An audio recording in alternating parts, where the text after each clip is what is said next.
BBC reporting from Beirut in Lebanon. And you know what's bullshit? When a refugee crisis has been going on for almost 5 years in Lebanon, but is only called a crisis when it hits rich Western countries. And by crisis, I don't mean having to welcome 10 or 20,000 people like some European countries are refusing to do so at all. I'm talking about being a tiny, embattled, politically unstable country of 4 million people and opening your doors to nearly 1.5 million refugees. That's the equivalent of a poor, unstable version of Germany welcoming 20 million people, or even America opening its doors to 80 million refugees. That is some bullshit right there. So last week, I traveled to 2 refugee camps in Lebanon to see what a real 5-year refugee crisis really looks like. Are you listening? Damn. You've probably seen images like these. It's become known as Europe's largest migration crisis since World War II. But if you think that the European Union, with its 500 million people and 28 member states, is facing a refugee crisis of epic proportions, then you probably haven't been to Lebanon over the past 4 years.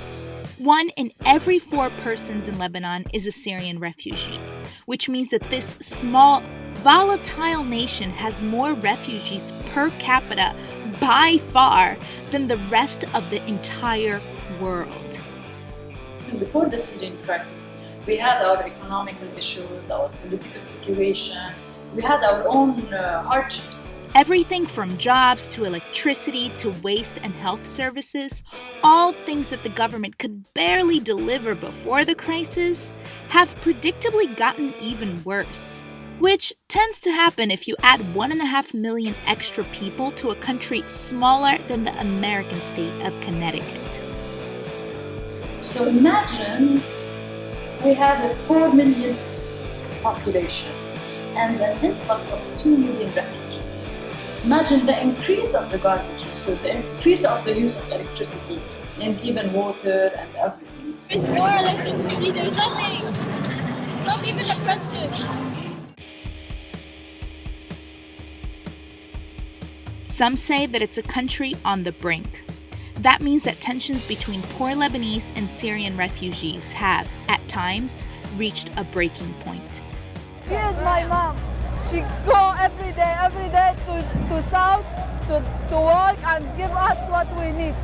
She is a woman. Syria, all of the Syrian, they are working better than us. They work three hours in the day. We don't have the work. We are sitting in house, they are working. In other words, it's the poor fighting against the poor. The Syrian wage is much less than the Lebanese wage. And normally, our wages as Lebanese is already low. So imagine this influx of workers who can do construction, can do taxi drivers, can do gardeners. The Lebanese who had these jobs are now taken over by the Syrian refugees.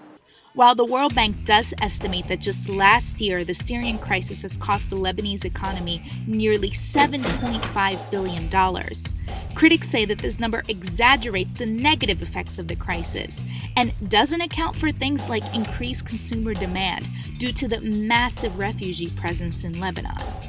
But it does, they say, fuel racism against Syrians, 60% of whom say they don't feel welcomed in the country.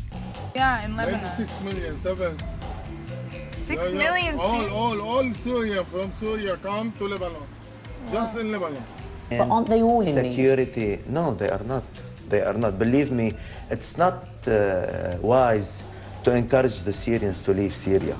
And But could the Lebanese turn against the Syrians because you say they're coming in, taking their jobs and that kind of thing? Of course. They could? Yes, of course. Activists call this a tactic of diversion, whereby all of the country's problems are externalized to blame strange, foreign elements, the poor, refugees, migrant workers. It's a form of scapegoating that serves mostly to lessen any pressure on the country's ruling class and divert attention from their own political dysfunction. Been there for like 40 years. They've done nothing to the country. But suddenly, this is all forgotten as poor Lebanese are pitted against alleged Syrian migrants, who the political class say are not refugees seeking safety and security, but rather opportunists wanting economic gain. People are still fleeing for economical reasons. So what we should do is encourage the Syrians to go back to the calm regions in Syria, where life there can be in dignity and safety. But Lebanese civil society is fighting back.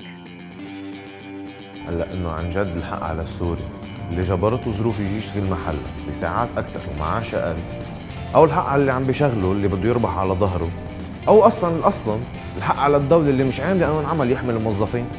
اذا دولته ما قادره تقوم بحالها بيكون الحق على دولته وسيادته ومعاليه وفخامته، ما تجي تكب كل عزه وتقصيرها على اللاجئين.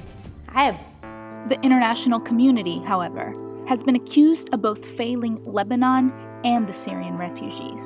The impact on the school system, the health system, on the infrastructure, all these requires massive solidarity from the international community.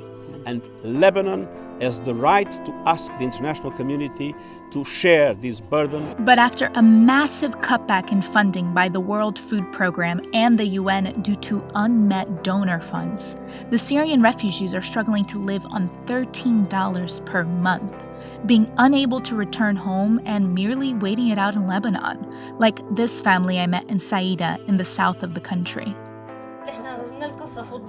البيوت تبعتنا كلها تهبطت، ما عاد ضلنا هنيك بيوت، ما في امن بالغوطه كلها هلا محاوطه ومسكره وواقفين عنا الاكل والشرب، واللي بقلبها يعني عم يضربوا عليهم. حلمنا نرجع والله على سوريا، بس ما باين انه نرجع باينته على سوريا، لانه كثير الوضع باينته وهذا، وقاعدين هلا لحتى الله يفرجها.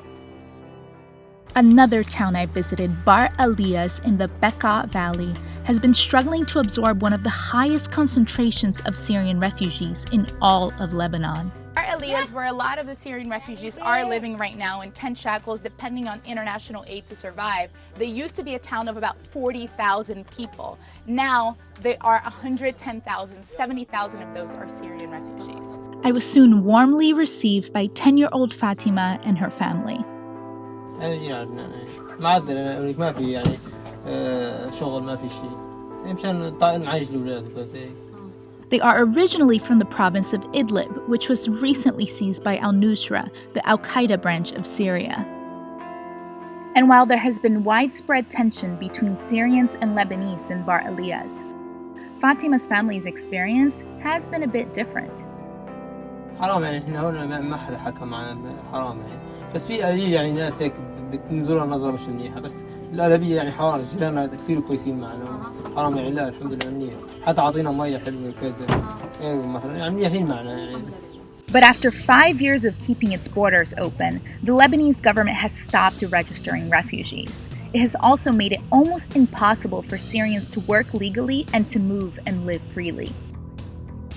And as if it couldn't get any worse, the massive cutback in international funding for Syrian refugees has made life so intolerable in the camps that many are fleeing to the only other place with opportunity, like the Gulf countries, right? Other Arab countries who haven't opened their doors for Syrians, as let's say Saudi Arabia, you have the Kuwait, Qatar, the Emirates. Nobody has accepted one Syrian.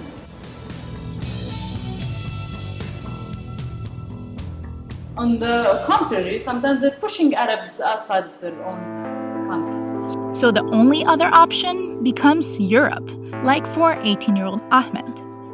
نحن ساكنين بالخيم يفوتوا علينا مية ذيك المرة احترق المخيم نطلع منهم بلبنان لا نروح على ألمانيا لا أوروبا ما في هون لا في شغل ولا شيء كنا ساكنين بسوريا عايشين مكيفين هون ما في شغل.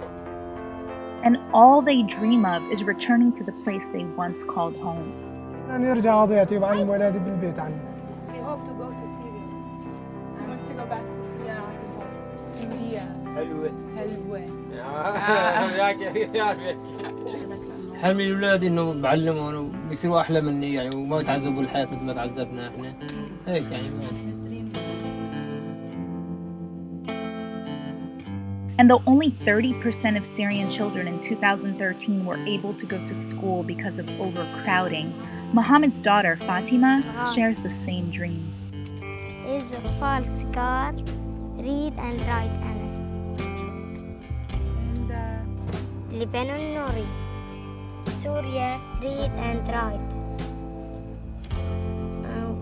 ألمانيا أحسن منها.